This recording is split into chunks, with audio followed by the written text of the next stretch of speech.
Samantala, iginiit ni Chief Minister Abdul Rauf Makakua na ang kanyang naging hakbang kaugnay ng mga natuklasan ng Commission on Audit hinggil sa humigit kumulang 2.2 billion pesos ng Ministry of Basic, Higher and Technical Education ay hindi dapat ituring na usaping politikal, kundi isang malinaw na obligasyong legal at moral bilang pinuno ng Bangsamoro Government.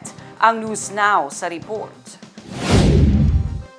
Sa isang pahayag kasunod ng kanyang indefinite suspension bilang Chief of Staff ng Bangsamoro Islamic Armed Forces, binigyan din ni Makakua na ang pananagutan sa paggamit ng pampublikong pondo ay hindi maaaring ipagpalit o baliwalain batay sa politika o personal na ugnayan.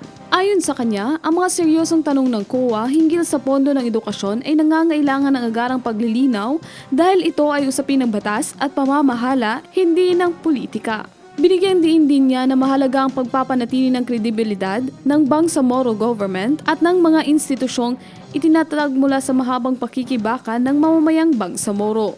Kaya hindi dapat magkaroon ng puwang ang pagwawalang bahala sa mga isyu ng public funds. Idinagdag niya kung nais ng Bangsamoro Autonomous Region na makamit ang tunay na respeto at tiwala, kinakailangang maipakita na mas matibay ang mga institusyon nito kaysa sa anumang personal na relasyon. Ang isyu ay niuugnay ng ilang sektor sa kontrobersiya sa MBHTE at sa naging desisyon ni Makakua kaugnay kay dating Education Minister Mohakir Iqbal na matagal na niyang kasama sa kilusan.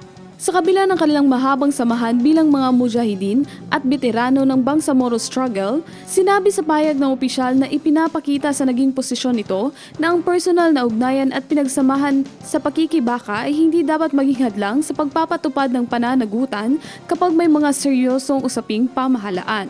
Nilinaw rin ni Chief Minister na ang kanyang pahayag ay hindi nakatuon sa anumang particular na leader ng MILF at nakabatay lamang sa prinsipyo ng mabuting pamamahala, kabilang ang pagpapatibay ng pananagutan at pag-iwas sa anumang uri ng pag-aabuso sa kapangyarihan.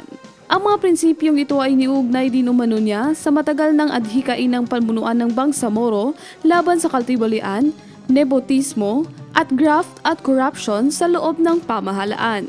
Binigyan din pa ni Makakua na ang pagtatatag ng Bangsamoro Autonomous Region and Muslim Mindanao ay bunga ng higit 4 na dekadang pakikibaka ng mga Bangsamoro na nag-alay ng sakripisyo para sa kapakanan at sariling pamamahala, kaya mahalagang mapanatili ang matatag at tapat ng mga institusyon.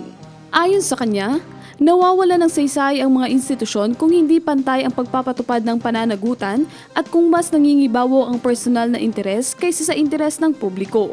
Nakalaunan ay nagriresulta sa pagbagsak ng tiwala ng mamamayan sa pamahalaan. Upang ipakita ang bigat ng halaga, inihalimbawa ng opisyal na ang 2.2 billion pesos ay maaaring magkasya sa isang van kung nakaimpake sa salaping papel.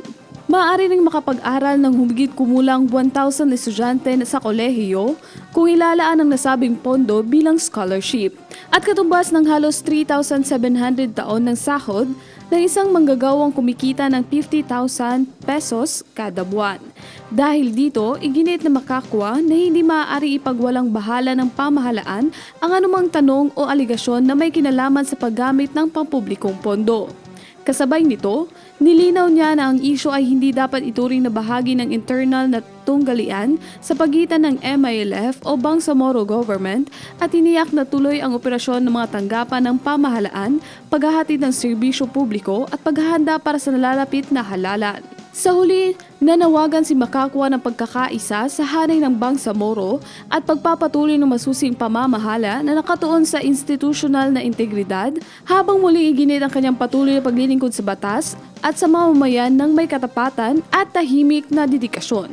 Criza Chavez, iMinds, Philippines.